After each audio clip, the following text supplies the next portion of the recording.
ما بعد فأعوذ بالله من الشيطان الرجيم بسم الله الرحمن الرحيم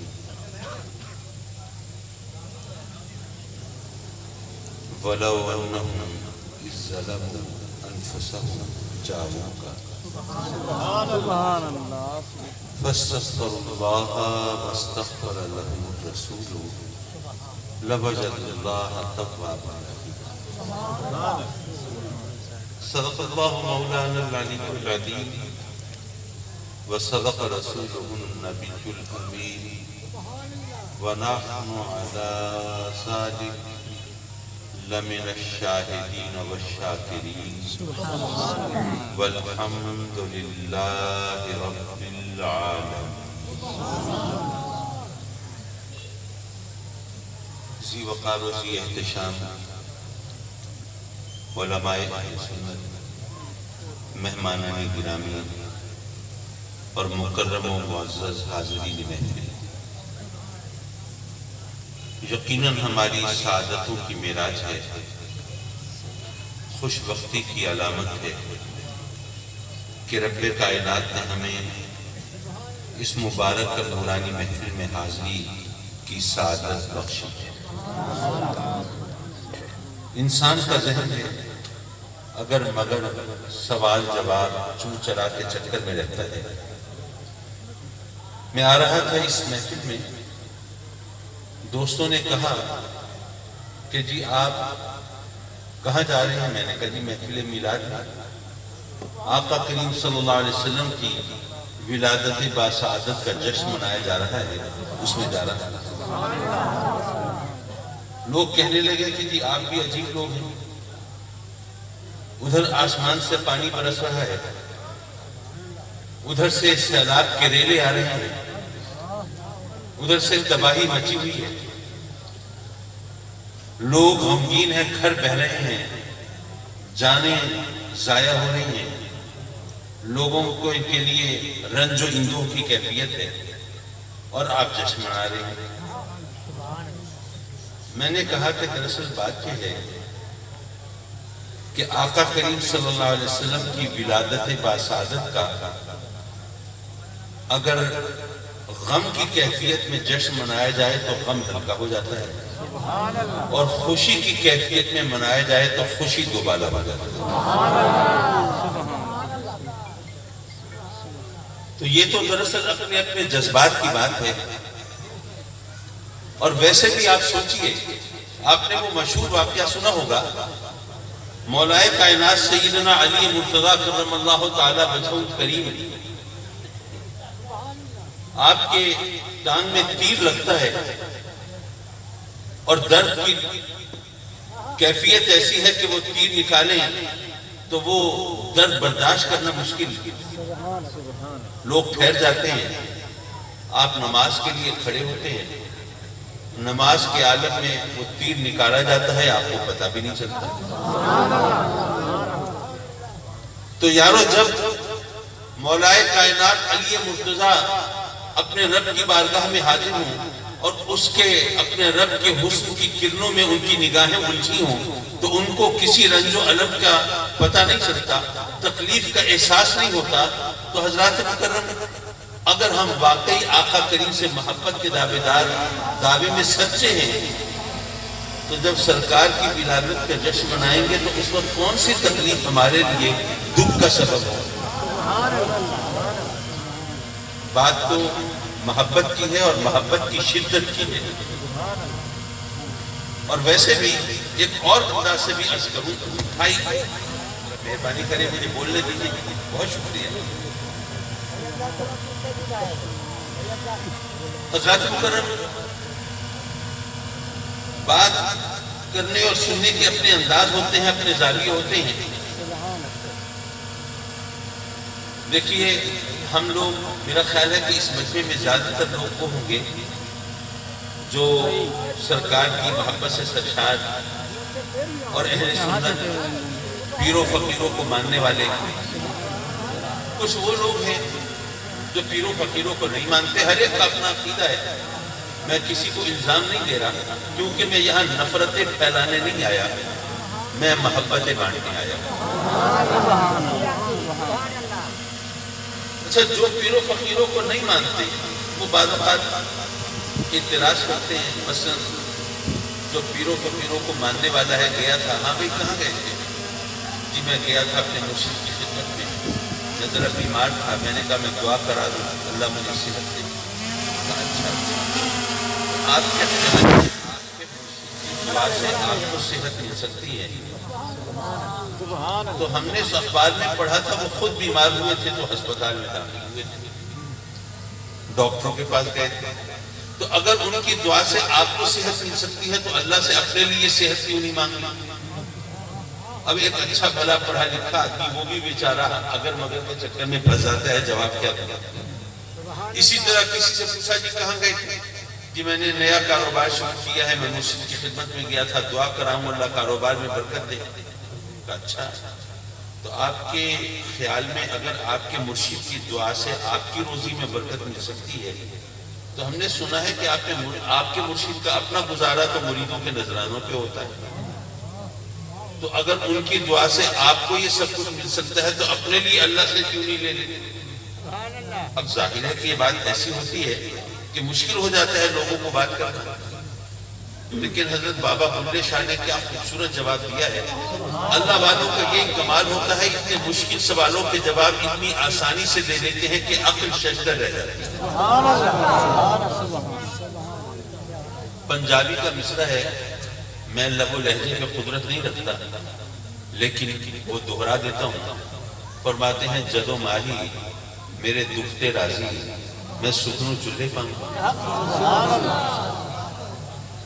بتا رہے ہیں کہ جو محبت کرنے والے محبت کے نام پر دکانیں کھولنے والوں کی بات نہیں ہو رہی، حقیقتاً محبت کرنے والوں کی بات ہو رہی کہ جو محبت کرنے والے ہوتے ہیں انہیں صحت اور بیماری سے غرض نہیں ہوتی، انہیں دولت اور غربت سے بھی غرض نہیں ہوتی، انہیں غرض ہوتی ہے تو صرف محبوب کی رضا سے، میرا محبوب اس سے راضی ہو جائے۔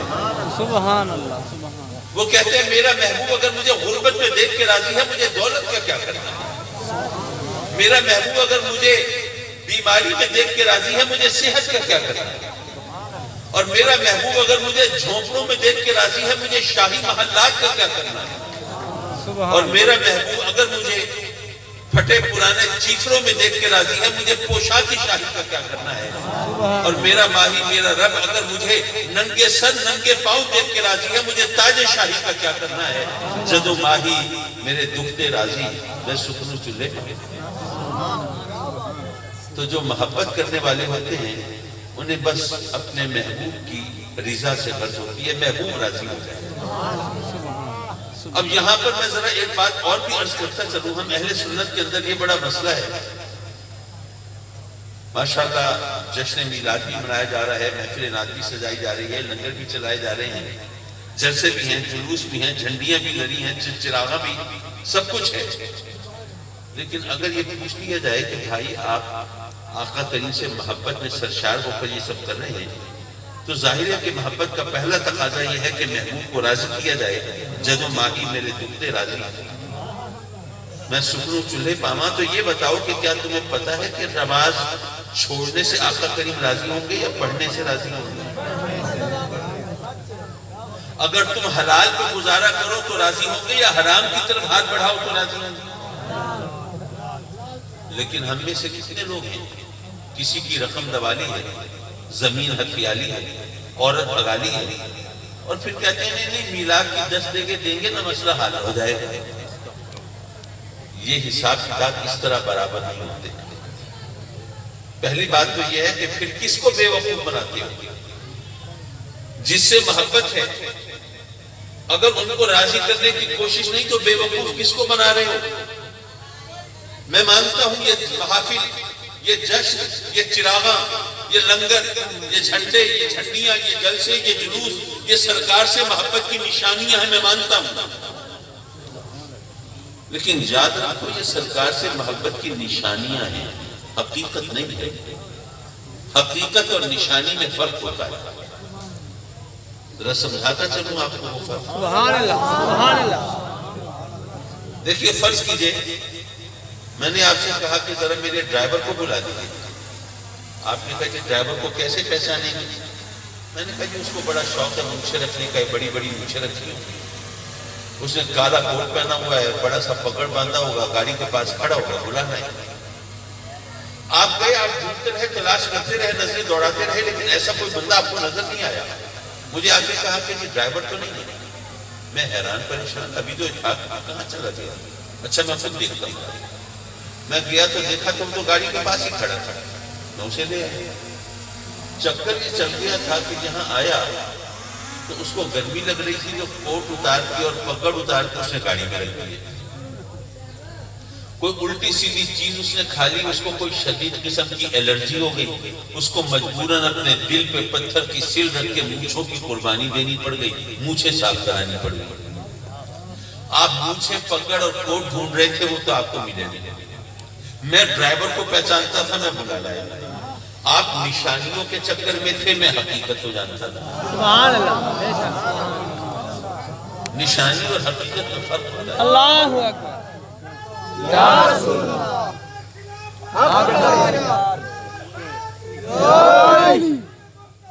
زندہ باد.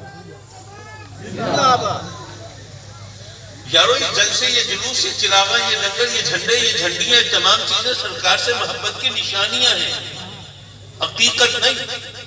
حقیقت کیا ہے؟ سبحان. حقیقت دراصل وہ جذبہ اور احساس ہے جو محبوب کی خاطر ہر دکھ سہنے کے لیے آدمی کو تیار کرتا ہے. سبحان. محبوب راضی ہو جائے. اگر اس کے لیے ہمیں کچھ مشکلات کا سامنا ہے تو انہیں خاطر میں نہ لائیں. یہ دکھ سکھ تو زندگی کا حصہ ہے، لیکن محبوب ناراض نہیں ہونا چاہیے. کوئی کہے کہ تمہیں زمین جائیداد چھوڑنی پڑے گی، ٹھیک ہے چھوڑ دیں. انسانیت کی تاریخ گواہ ہے کہ محبت کی خاطر بسا اوقات تاج و تخت کو بھی ٹوٹتا ہے. سبحان اللہ. حضرات مکرم، تو اگر ہم واقعی سرکار سے محبت کا دم کرتے ہیں اور اس دعوے میں سچے ہیں تو سب سے پہلا ہمارا کام یہ ہے کہ آقا کریم کو راضی کرنے کی کوشش کریں. سبحان. حضرات محترم، دوسری بات یہ ہے کہ اگر ہمارے اندر وہ جذبہ اور احساس نہیں ہے تو اس کا مطلب یہ حقیقت تو نہیں ہے. اگر حقیقت نہ ہو اور صرف نشانیاں ہوں تو یہ فراڈ ہوتا ہے، یہ دھوکہ ہوگا.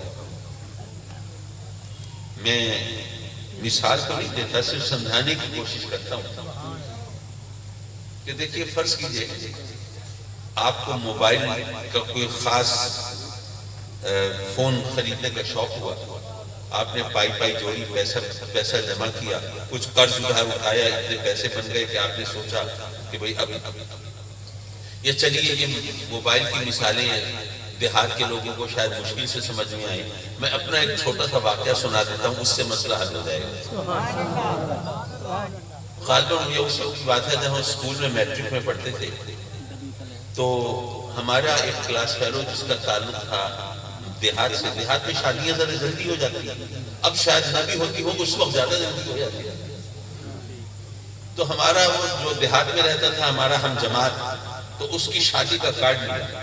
تو پہلے تو ہم حیران ہوئے کہ بھئی اتنی جلدی شادی ہو رہی. پھر سوچا کہ چلو اچھا ہے، ہلا بلا رہے گا، ذرا سیر سپاٹا ہوگا، جائیں گے تو مزہ آئے گا. پہنچ گئے تو ہمارے ہم جماعتوں میں کچھ شرارتی بچے بھی تھے. انہوں نے دولہا کے گھر والوں سے مل کے ایک منصوبہ تیار کیا. جب دلہن بیاہ کے آئی تو دلہن کو کسی اور کمرے میں بٹھا دیا، جو اصل کمرہ تھا حجرہ عروسی وہاں نہیں بٹھایا، گھر والوں سے ملے ہوئے تھے بچے.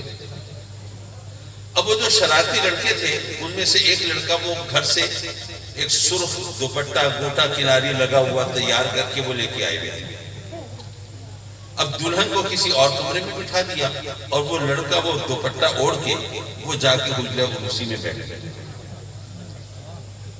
اب جناب وہ دولہا اپنے بہن بھائیوں سے جان چھڑا کے، دوستوں سے پیچھا بچا کے اور کسی طرح وہ جلدی سے حجرہ عروسی میں آتا ہے، وہ آتے ہی جلدی سے چٹکنی چڑھا دیتا ہے کہ اب کوئی پھر میرے پیچھے نہ پڑ جائے. اب حجرہ عروسی ہے، پھولوں کی پتیاں بچھی ہیں، لڑیاں لٹک رہی ہیں، خوابناک فضا ہے، ماحول بھی بڑا رومان پرور ہے. اور حجرہ عروسی میں وہ سیج بنی ہوئی ہے اور اس پر وہ سرخ دوپٹے میں وہ گٹھڑی سی نظر آ رہی ہے. بڑی امنگوں اور آرزوؤں کے ساتھ آگے بڑھتے ہیں. پہلے الماری کی طرف جاتے ہیں, وہاں سے رونمائی کا تحفہ نکالتے ہیں, پھر ڈولتے ڈگمگاتے قدموں سے سیج تک پہنچتے ہیں اور بارگاہ حسن میں گھٹنے ٹیک دیتے ہیں, اور لرزتے کانپتے ہاتھوں سے جب گھونگھٹ اٹھاتے ہیں تو اندر سے موسل دوست نکل آتا ہے. ظاہر کہتا ہوں کا طوفان برپا ہو جاتا ہے, اور وہ ایک پریکٹیکل جوک, وہ ایک عملی مذاق اپنے انجام کو پہنچتا ہے. یارو حجرے عروسی ہے, سیج بچھی ہوئی ہے, پھولوں کی لڑیاں لٹک رہی ہیں, پتیاں بچھ رہی ہیں, وہ خوابناک ماحول ہے, بڑی رومانور پرور فضا ہے اور معطر ہوا ہے, اور وہ سرخ دوپٹے میں وہ امیدوں اور آرزوؤں کا مرکز بھی نظر آ رہا ہے. ساری نشانیاں ہیں لیکن اندر دلہن نہیں ہے, حقیقت نہیں ہے, تو مذاق ہوا نہیں. نشانیاں ہوں اور حقیقت نہ ہو تو مذاق ہوتا ہے. جلسے بھی ہوں, جلوس بھی ہوں, چراغاں بھی ہوں, لنگر بھی چل رہے ہوں, یا رسول اللہ کی گونج بھی مچی ہو, نعرے بھی لگ رہے ہوں, اور درود و سلام کے زمزمے بھی بہ رہے ہوں, لیکن آقا کریم کی خاطر دکھ سہنے اور قربانی دینے کا جذبہ موجود نہ ہو, تو اس کا مطلب یہ ہے کہ نشانیاں تو ہیں, حقیقت نہیں ہے. تو کس کے ساتھ فراڈ کر رہے ہو یارو؟ اللہ رسول کو تو دھوکہ نہیں دے سکتے, پھر اپنے آپ کو دھوکہ دیتے, اور جو اپنے آپ کو دھوکہ دے تو دوسرا اس پہ کیا اعتبار کرے گا؟ یہ تمام باتیں میں نے صرف نصیحت کے لیے کی, تاکہ آپ کو یہ پتا ہو کہ یہاں آپ صرف وقت گزارنے کے لیے, ٹائم پاس کرنے کے لیے نہیں آئے, بلکہ آقا کریم کی بارگاہ میں اپنی عقیدتوں محبتوں کے نذرانے لے کے حاضر ہیں. اچھا, چونکہ محفل نعت ہے, اور محفل نعت میں ماشاءاللہ وہ ترنم ریزی ہوتی ہے, تغزل آفرینی ہوتی ہے, سوز ہوتا ہے, ساز ہوتا ہے, گلا, آواز, یہ تمام ایک رنگ ہوتا ہے, تو ایک بے سرے شخص کو لوگ ذرا زیادہ گوارا نہیں کر پاتے, تو اس لیے میں صرف ایک واقعہ سنا کے آپ کی جان چھوڑ دیتا ہوں. ایسا ہوا کہ پارٹیشن سے پہلے, پاکستان بننے سے بہت پہلے کی بات ہے, ایک نواب صاحب تھے, اور ماشاءاللہ بڑے پرذوق تھے, اور ان کو عملی طور پر مذاق کرنے کا بڑا شوق تھا. عملی مذاق, جیسے میں نے ابھی آپ کو بتایا تھا, تو یہ عملی مذاق تھا نا. ایک تو ہوتا ہے بس کوئی جملہ کس دیا, کوئی آوازہ کس دیا, یہ ہے زبانی کلام. ایک ہے پریکٹیکل جوک, عملی مذاق. تو ابھی جو میں نے واقعہ سنایا وہ عملی مذاق کا مذاق تھا, تو ان کو بھی عملی طور پر مذاق کرنا بہت اچھا لگتا تھا, لیکن پھر یہ بھی خیال ہوتا تھا کہ ہر ایک تو وہ مذاق اس طرح برداشت نہیں کرتا, تو اب ایسا نہ ہو کہ کوئی برا مان جائے, پھر کسی کا دل دکھے, پھر پریشانی ہو, تو کیا کریں.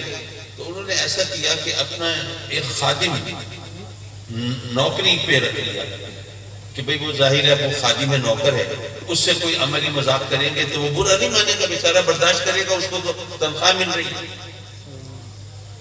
اب اس طرح کام چلتا رہا. ایک دن نواب صاحب کو خیال آیا کہ اللہ نے اتنا کچھ کیا ہے تو حج نہیں کیا, حج تو کرنا چاہیے. اچھا بھائی چلو حج کرنے چلتے ہیں. پھر خیال آیا کہ حج کرنے تو جا رہا ہوں, وہاں پر اگر کوئی موقع بنا اور میں نے کسی کے ساتھ عملی مذاق کر لیا تو پھر میرا کیا بنے گا, وہاں پر پتہ نہیں کیا صورتحال ہو. سوچا چلو اپنے ساتھ کو اپنے نوکر کو لے چلتے ہیں, تاکہ اگر کوئی ایسی ضرورت ہو بھڑاس نکالنے کی تو وہ اس کے ساتھ کر لیں گے. تو اپنے اس خادم کو بلایا, چلو بھائی تیاری پکڑو, حج کرنے جا رہے ہیں. اب یہ جس زمانے کی بات ہے, اس وقت تو حج کرنا معمولی کام تو نہیں ہوتا تھا, تو وہ تو جناب وہیں پہ قدموں میں گرا, غریب نواز بندہ پرور لجپال, یہ کرم ہے آپ کا, مجھ غریب کو آپ حج کرنے کے لیے لے جا رہے ہیں, ورنہ تو ہم ساری زندگی حسرتیں پالتے رہتے ہیں, اور وہ خواب آنکھوں میں سجائے بیٹھے رہتے ہیں, اور آنسوؤں کی زبان میں التجائیں کرتے رہتے ہیں, اور وہاں پہ حاضری کا موقع نہیں ملتا. لیکن آپ کرم فرما رہے ہیں, اس غریب کو حج کرا رہے ہیں, آپ کو اللہ مزید عزت دے, عظمت دے, مزید اپنے کرم سے نوازے, رحمتوں سے سرفراز فرمائے. خوب دعائیں دی, اور جناب جا کے تیاری کیا کرنی تھی, جو 2-4 جوڑے تیار کرنے تھے یا احرام لینا تھا وہ لیا, چل پڑے. اب جناب جب اس زمانے وہ بندر بحری جہازوں پہ سفر ہوتا تھا, جب جدہ بندرگاہ پہ اترے تو وہاں سے آگے چلے تو اب انہوں نے احرام باندھا ہوا ہے، تو نواب صاحب سوچتے ہیں کہ یار اب احرام کی حالت میں ہیں، ایسے میں اگر کوئی مذاق کیا تو کہیں اللہ ناراض نہ ہو، تو ذرا تھوڑا صبر، ذرا حوصلے سے کام لینا چاہیے، حج تو کر لیں۔ تو نواب صاحب نے بڑے حوصلے میں رہے اور کوئی مذاق نہیں کیا۔ اچھا، اب حج کر کے فارغ ہوئے، اب مدینے کا سفر، اب سوچا اس سفر میں تو اور زیادہ احتیاط کرنی چاہیے، تو اس لیے اس میں بھی ذرا تھوڑا سا اپنے اوپر قابو رکھنا چاہیے۔ تو پھر بھی انہوں نے کوئی جوک، کوئی مذاق کچھ نہیں کیا، مدینے گئے، وہاں پہ حاضری دی، اور جس طرح طریقہ ہے، رواج ہے، ماشاءاللہ ہفتہ بھر گزارا، نمازیں وغیرہ 40 پوری کی۔ اب جب وہاں سے روانگی کا خیال ہوا، اب تھوڑی دیر میں روانہ ہونا ہے، تو نواب صاحب نے سوچا کہ یار اب تو کچھ ذرا ایکٹیویٹی ہو جائے۔ انہوں نے اپنے سوچی سمجھی اسکیم کے تحت ایک پرچی لکھ کے اپنے ہاتھ میں چھپا لی، اور وہ اس اپنے خادم کو بلایا۔ بھائی ماشاءاللہ حج ہو گیا، عمرہ ہو گیا، آقا کریم کی بارگاہ میں حاضری بھی ہو گئی۔ اس نے کہا کہ نواب صاحب یہ آپ کا کرم، آپ کی مہربانی، ہمیں زندگی میں کہاں نصیب ہونا تھا، ہم تو دعا بولتے۔ کہا اچھا ٹھیک ہے، تو ماشاءاللہ یہاں سرکار کی بارگاہ میں حاضر ہوئے تو کچھ ملا کہ نہیں ملا؟ اس نے کہا کہ جی یہاں پہ کون آ کے خالی ہاتھ کون جاتا ہے، یقیناً بہت کچھ ملا ہوگا، یہ کہنے کی بات ہے۔ نواب صاحب نے کہا اچھا تو کیا ملا؟ اس نوکر نے کہا کہ جی اب میری اتنی اوقات تو نہیں ہے کہ میں یہ بتاؤں کہ کیا ملا، لیکن بہرحال میرا یہ یقین ہے کہ یہاں سے خالی کوئی نہیں جاتا، بہت کچھ ملا۔ اب نواب صاحب اپنی اسکیم کے مطابق وہ پرچی جو ہے وہ دکھاتے ہیں کہ میں پوچھ رہا ہوں مجھے تو یہ پرچی ملی ہے، تمہیں کیا ملا ہے؟ اب وہ بڑا حیران، یہ پرچی یہ بارگاہ رسالت سے ملی؟ کہا ہاں اسی لیے تو بار بار پوچھ رہا ہوں کہ بتاؤ تمہیں کیا ملا، اچھا مجھے دکھائیں پرچی۔ اب نواب صاحب نے تو یہ ساری کہانی اسی لیے چلائی تھی، وہ پرچی اس کو دکھائی، اس میں لکھا ہے کہ نواب فنا بن فنا کو جنت سے محفوظ رہنے کی، جنت کے حصول کی اور جہنم سے محفوظ رہنے کی ضمانت دی جاتی ہے، جہنم سے محفوظ رہنے کی اور جنت کے حصول کی ضمانت دی جاتی ہے۔ اب وہ اس خادم نے یہ پڑھا تو اس کی آنکھیں پھٹ گئی، چہرہ فخر ہو گیا، بارگاہ رسالت سے ملا ہے، کہاں تو اور کہاں سے ملا، اسی لیے تو بار بار تم سے پوچھ رہا تھا۔ اب وہ بیچارہ حیران پریشان، آنکھوں سے آنسو رواں ہیں، اور نواب صاحب اس کی حالت دیکھ کے لطف اندوز ہو رہے کہ دیکھو کس طرح بیوقوف بنا رہا ہوں۔ اچھا وہ نوکر سے خادم سے رہا نہیں گیا، اس نے کہا نواب صاحب ابھی چلنے میں چند منٹ ہے، میں ابھی حاضر ہوں، اور جواب سنے بغیر اس نے جناب دوڑ لگائی مبادیہ شریفہ کی۔ اب وہاں پہ جاتا ہے اور بلک بلک کر اور سسک سسک کر اور تڑپ تڑپ کر وہاں آنسو بہاتا ہے، روتا ہے اور عرض کرتا ہے آقا اس بارگاہ میں بھی کیا امیر اور غریب کا فرق ہوتا ہے؟ کیا یہاں پر بھی نواب اور نوکر کے درمیان یہ فرق محفوظ رکھا جاتا ہے؟ اسی طرح شکوے کرتے ہوئے، شکایتیں کرتے ہوئے، آنسو بہاتے ہوئے، ہچکیاں لیتے ہوئے اس پر غنودگی کی کیفیت طاری ہوتی ہے، اور آنکھ کھلتی ہے تو آنکھ ہاتھ میں پرچی موجود ہے۔ اچھا میں سوچ رہا تھا کہ نواب صاحب کی تو جو گزری ہوگی سو گزری ہوگی، وہ تو بات اپنی جگہ پہ، لیکن وہ جو نوکر وہاں پر پہنچا ہوگا تو ظاہر ہے کہ پہلے تو اس کا کبھی خواب و خیال میں توقع نہیں کہ یہاں تک آؤں گا، پہلے پہنچا ہوگا تو اس وقت بھی تو اس نے آنسو بہا کے درود و سلام کا نذرانہ پیش کیا ہوگا، پہلے بھی تو اس نے سچے دل سے کس طرح آقا کریم کی بارگاہ میں اپنی غلامی کا اقرار و اعتراف کیا ہوگا، لیکن پہلے اس انداز سے کرم نہیں ہوا جس طرح اب ہوا ہے۔ آخر کیوں؟ وہ اس لیے کہ پہلے دل پہ وہ چوٹ نہیں لگی تھی جو اب لگی ہے۔ تو کسی کے دل پہ چوٹ لگے نا تو پھر اس کی آہ سے بچنا چاہیے، وہ عرش الہی کو ہلا دیتی ہے۔ حضرات مکرم، میں گفتگو تو کر چکا، ظاہر ہے محافل نعت میں تقاریر تو 15-20 منٹ آدھے گھنٹے کی میکسیمم ہوتی ہیں، لیکن ایک پیغام میں ضرور دینا چاہوں گا۔ شہادت سنانا یہ ہم لوگوں کا طریقہ نہیں ہوتا بھائی، آپ نے پتہ نہیں، یہ ماشاءاللہ دیگر علماء مقررین موجود ہیں، مجھے شہادت پڑھنا اس انداز سے آتا بھی نہیں، میں نے محرم میں کبھی اس انداز سے تقریر نہیں کی، 10 محرم کو جس طرح آپ مجھے پڑھنے کا کہہ رہے ہیں۔ حضرات مکرم، گزارش یہ ہے کہ جو آج کل حالات ہیں، جو پانی برس رہا ہے، وہ حالات آپ دیکھ رہے ہیں. اچھا، آپ کو یاد ہوگا کچھ عرصہ پہلے لوگ آ رہے تھے ہمارے پاس، صحیح دعا کریں، نہریں سوکھی پڑی، انڈر گراؤنڈ واٹر لیول اور ڈراپ ہو گیا ہے، زمین کے نیچے پانی وہ اور نیچے چلا گیا ہے، نئے بورنگ کی ضرورت پڑ رہی ہے، آپ مہربانی کریں، دعا کریں، یہ کریں، وہ کریں. اس طرح لوگ بیچارے دعا کرانے کے لیے کہتے ہیں. اس کے بعد جب یہ بارش کا سیلاب کا سلسلہ شروع ہوا تو اس سے ٹھیک ہے کہ وہ پانی بھی آ گیا نہروں کے اندر، دریاؤں کے اندر، اور زمین کے نیچے جو پانی گر رہا تھا وہ بھی ٹھیک ہو گیا، سب کچھ ہو گیا. لیکن یہ ہمارے اعمال ہیں جن کی وجہ سے جو نعمت ہے وہ بھی زحمت ہے، نعمت بھی زحمت ہے. اب یہ آپ سے زیادہ دور تو نہیں ہے، بی جی خان کا علاقہ، کانسا شریف کا علاقہ اور راجن پور کا علاقہ، وہاں کے حالات آج کل تو ماشاءاللہ ٹی وی پر سب کچھ آپ دیکھ رہے ہیں. بے شک یہ ہماری اپنی خطاؤں کا ثمر ہوگا، ہماری اپنی بدعمالیوں کی وجہ سے جو ہمارے شب و روز کی کیفیت ہے. آپ ذرا سوچیے، ہم اللہ سے اس کی رحمت مانگتے ہیں نا، مانگنی بھی چاہیے، لیکن کبھی آپ نے سوچا کہ رحمت ایک لفظ ہے، یہ رحمت بول کے ہماری مراد کیا ہو؟ یہ تو کبھی سوچیے. رحمت بول کے جب ہم کہتے ہیں کہ مولا ہمیں اپنی رحمت سے نواز، اپنی رحمت سے ہماری جھولیاں بھر دے، تو رحمت کیا کوئی ایسی چیز ہے اپنے بچے سے کہیں یار ذرا 2 کلو رحمت پکڑ لاؤ بازار سے؟ رحمت ایک لفظ ہے، اس کا کوئی مطلب بھی تو ہوگا نا. تو ذرا اپنے آپ سے پوچھو کہ جب اللہ کی بارگاہ میں سوال کرتے ہو مولا اپنی رحمت سے نواز، تو در حقیقت کیا مانگتے ہو؟ رحمت کہہ کے مراد کیا لیتے ہو؟ یہ بندے اور رب کا معاملہ ہے، کسی دوسرے کو ٹانگ اڑانے کی اجازت نہیں ہے.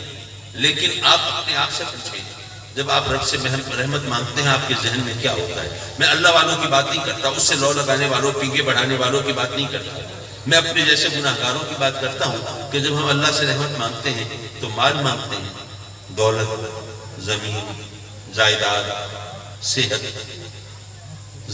مکان، گھر والی، پھر اولاد، پھر اس کا روشن بہتر مستقبل، شہرت، نام و نمود، عہدہ، اختیار، طاقت، یہی کچھ چیزیں مانگ رہے ہوتے ہیں. اور مزے کی بات یہ ہے کہ جتنی چیزوں کا ہم نے سوال کیا ہے اور میں نے اب ذکر کیا ہے، ان سب کا تعلق اس دنیا سے ہے، آخرت سے نہیں ہے. یعنی ہم نے اللہ کی رحمت کو اس دنیا تک محدود کر دیا ہے، حالانکہ اس دنیا میں ہمیں کتنا رہنا ہے اور آخرت میں کتنا رہنا ہے کوئی کمپیریزن ہی نہیں ہے، کوئی تقابل ہی نہیں ہے، موازنہ ہی نہیں ہے. بھئی یہاں پر اس دنیا میں 60 سال، 70 سال، 80 سال، بہت پیر ماریں گے تو 90-100 سال، یا کسی نے اگر کوئی ریکارڈ قائم کرنا ہے تو 150 سال تک پہنچ جائے اتفاق سے. ماشاءاللہ اخبارات میں بھی تصویریں چھپ رہی ہیں دنیا کا معمر ترین آدمی، یہ کچھ ہوگا نا. لیکن یارو 100-150 سال کی کیا اوقات ہے آخرت کی زندگی کے مقابلے میں جو ہمیشہ رہنے والی ہے، جو ہمیشہ رہنے والی ہے اس کے مقابلے میں 100-150 سال کی کیا حیثیت ہے. لیکن ہم ساری زندگی اپنی اسی عارضی ناپائیدار چھوٹی سی زندگی کے لیے فکر میں ہم گزار دیتے ہیں، یہ سمجھ جائے، یہ بن جائے، یہ ضرورتیں پوری ہو جائیں. میں آپ سے پوچھتا ہوں، ہمارا ایمان ہے ہمارا رب ہم سے ماں کی نسبت 70 گنا زیادہ محبت فرماتا ہے، ایمان ہے؟ اب یہ بتاؤ کہ تمہاری ماں تمہارا ہمیشہ بھلا چاہے گی کہ نہیں؟ ہمیشہ بھلا چاہے گی، ماں تو برا نہیں چاہے گی. اچھا، ماں ہم جیسے ایک انسان ہی ہے نا، اس سے غلطی بھی ہو سکتی ہے، مس کیلکولیشن ہو سکتی ہے. وہ جس چیز کو ہمارے لیے اچھا سمجھ رہی ہو سکتا ہے وہ اچھا نہ ہو، لیکن کیا اللہ سے بھی غلطی ہو سکتی ہے؟ یارو جو ہماری ماں ہے اس کے بارے میں تو ہمیں یقین ہے وہ ہمارا بھلا چاہے گی، حالانکہ اس سے غلطی ہو سکتی ہے، لیکن جس سے غلطی نہیں ہو سکتی اور وہ ماں سے 70 گنا زیادہ محبت فرماتا ہے، اس کے اوپر ہمیں اعتبار نہیں ہے کہ وہ جو ہم کچھ چاہے گا ہمارے لیے وہ بھلا ہوگا ہمارا. نعرہ تکبیر، نعرہ رسالت، نعرہ حیدری، نعرہ بہادر سندر. اگر اس پر اعتبار کریں تو اپنی مرضی نہ چلائیں مولا یہ دے دی اور وہ دے دی. مولا تو بہتر جانتا ہے ہمارے حق میں بہتر کیا ہے. ذرا آپ بھی سوچئے, آپ کے بچے نے آپ سے فرمائش کی تھی مجھے موٹر سائیکل دلوا دی. پہلے تو آپ رب کی بارگاہ میں شکایتیں کرنے بیٹھ گئے نا. مولا وہ جو کافر ہیں وہ تو اپنے بچوں کو جہاز تک دلوا سکتے ہیں, اور ہم تجھ سے لو لگانے والے, تیری بارگاہ میں سجدہ ہونے والے, تیرے محبوب کے نام کا کلمہ پڑھنے والے, تجھ سے پیگے بڑھانے والا. مولا ہم ترستی اور سسکتی ہوئی زندگی گزار رہے ہیں. بچے نے موٹر سائیکل مانگی ہے, وہ بھی اس کو دلانے کی پوزیشن نہیں ہے. یہ غربت کا عالم ہے. ذرا شکایتیں کر کے بھڑاس نکال کے پھر سوچتے ہیں یار بچے نے فرمائش کیا, فرمائشیں پوری کرنی چاہیے, ورنہ بچے احساس کمتری کا شکار ہو جاتے ہیں. ان کے دوست بھی ان کو تانے دیتے ہیں تمہاری اوقات اور حیثیت کیا ہے, تمہارے گھر والے تمہیں ایک موٹر سائیکل نہیں دلوا سکتے, چلو کوئی کوشش کرو. اب آپ نے کہیں کمیٹی ڈالی, کوئی جمع پوری اکٹھی کی, کوئی دوستوں سے قرض لیا, کسی طرح کچھ احسان وغیرہ لے کے آپ نے جناب کسی طرح کر کرا کے بچے کو موٹر سائیکل دلا دی. اب آج کل بچے موٹر سائیکل چلاتے تو نہیں, اڑاتے ہیں. خدا نہ خواستہ معاذ اللہ وہ بچہ جو ہے ون ویلنگ کرتے ہوئے یا موٹر سائیکل تیز رفتاری کا مظاہرہ کرتے ہوئے یا کسی بھی وجہ سے کسی حادثے کا شکار ہوا, زندگی بھر کے لیے معذور ہوا یا دنیا سے گیا. بچے کے ساتھ تو جو گزری سو گزری, آپ تو ساری زندگی اپنے آپ کو الزام دیں گے نا. وہ تو بچہ تھا, وہ موٹر سائیکل مانگ رہا تھا, میں نے کیوں دلائی اسے, الزام دیں گے. تو یارو اگر اپنی مرضی چلانے کی بجائے اس کی رضا پہ راضی ہو جاؤ. سبحان اللہ. مولا تو ماں سے 70 گنا زیادہ محبت فرماتا ہے. مولا تجھ سے بہتر ہمارا کون بھلا چاہ سکتا ہے. مولا ہم تیری رضا پہ راضی ہیں. اگر ہم اس کی رضا پہ راضی رہیں تو یہ دنیا بھی ہماری ہے اور وہ دنیا بھی ہماری ہے. لیکن ہم میں سے لوگ ہیں نا رب کی بارگاہ میں شکایتیں کر رہے ہوتے ہیں. مولا وہ جو فاسق ہیں, فاجر ہیں, بدکار ہیں, گناہگار ہیں, سیاہکار ہیں, ان کو بڑا مال دیا ہے, تو انہیں بڑی دولت دی ہے, کیا کرو پر ہے, تم تراک ہے, آن بان ہے, شان و شوکت ہے, اور کس آرام سے چین کی بنسی بجاتے ہیں اور زندگی گزارتے ہیں, اور ہم ترستی اور سسکتی ہوئی زندگی گزار رہے ہیں, شکایتیں کرتے ہیں نا. آپ کو پتا ہے ہمیں ہر چیز کا حساب دینا ہے رب کی بارگاہ میں, معلوم ہے. زمین جائیداد ملی اس کا حساب دینا ہے, مال دولت ملا اس کا حساب دینا ہے, اگر کوئی عہدہ یا منصب ملا اس کا حساب بھی دینا ہے کہ ہم نے اپنی طاقت کو, اپنے اقتدار کو کس طرح اختیار کیا. اگر آل اولاد ملی اس کا حساب بھی دینا ہے کہ ہم نے اپنے بچوں کو کس طرح پالا ہے, رزق حلال پہ پرورش کی ہے, انہیں ایک اچھا پکا سچا مسلمان بنایا ہے. ہر چیز کا حساب سے دینا ہے میرے رب کی بارگاہ. اچھا فرض کیجئے میں آپ میں سے 2 دوستوں کو زحمت دوں, ایک کو 100 روپے, دوسرے کو 10 لاکھ روپے, پھر 2-3 مہینے کے بعد پھر پھیرا لگاؤں, دونوں کو بلاؤں. ہاں بھئی تمہیں 100 روپے دیے تھے, تم نے کہاں خرچ کیے. ہاں بھئی تمہیں 10 لاکھ دیے تھے, تم نے کہاں خرچ کیے, کہاں لگائے. کیا خیال ہے کس کے لیے حساب دینا آسان ہوگا. 100 روپے تو آج کل حساب کتاب میں آتے ہی, ان کی کوئی اوقات ہی نہیں رہتی. یارو اس کے لیے کہیں زیادہ آسان ہوگا. یارو کیا پتا اسی محفل میں کچھ لوگ ایسے ہوں جو اپنی غربت کے ہاتھوں تنگ ہوں, رب کی بارگاہ میں شکوے بھی کرتے ہوں, شکایتیں بھی کرتے ہوں, لیکن رب کائنات فرمائے کہ میرا بندہ مجھے پتا ہے غربت کے ہاتھوں پریشان تو ہے, تنگ تو ہے, لیکن میں جانتا ہوں یہ چند روزہ زندگی اس پریشانی میں گزار لے, یہ اس کے لیے بہتر ہے. ورنہ اگر میں نے اس کو مال زیادہ دے دیا نا, اس کی عاقبت بگڑ جائے گی, آخرت خراب ہو جائے گی, اس کے لیے حساب دینا مشکل ہو جائے گا. یارو کیا پتا ہم لوگوں میں سے کچھ لوگ ایسے ہوں یہاں اس محفل میں جن کی غربت بھی در حقیقت ان کے لیے اللہ کی رحمت ہو, یہ وہ بہتر جانتا ہے. تو اس لیے اگر ہم اس کی رضا پہ راضی رہنا سیکھ لیں تو یارو یہ دنیا بھی ہماری اور وہ دنیا بھی ہماری. بس جو مجسم رحمت ہے اس کا دامن ہاتھ میں رہے, اللہ کی رحمت پہ بھروسہ رہے, اس سے لو لگائے رکھو. مولا جن دوستوں نے محفل سجائی, جنہوں نے اس کی رونق بڑھائی, جنہوں نے اس میں حصہ ملایا, ان سب کو دارین کی سعادتیں عطا فرما. وہ جانتا ہے تو کہ یہ کوئی مولا کوئی سیاسی چکر نہیں ہے اور کوئی دنیا داری کا مسئلہ نہیں ہے, صرف تیرے محبوب کی رضا کی خاطر یہ محفل سجائی ہے. تو ان سے راضی ہو جا مولا, ان کی جھولیاں بھر دے, ان کو گوہر مراد دے دے, اور سب مل کے دعا کرو مولا یہ سیلاب زدگان جو ہیں مولا ان کے حال پہ رحم فرما.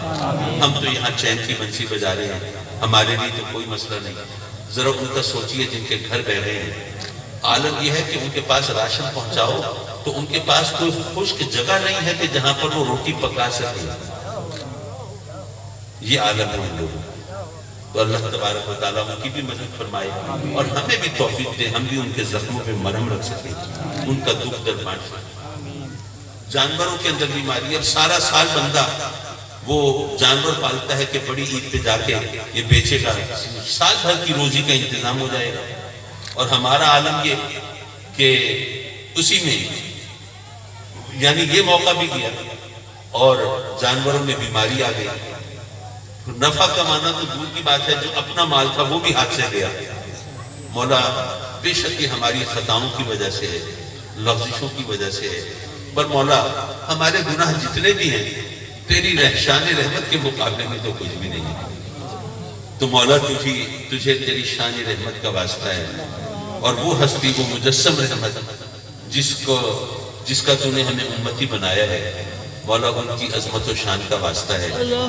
مولا ہمیں اپنی پکڑ سے بچا لے، قہر و غضب سے بچا لے، اپنے عذاب سے بچا لے، اور اپنی نعمتوں اور رحمتوں سے سرفراز کر لے. آمین آمین آمین یا رب العالمین. وآخر دعوانا ان الحمد للہ.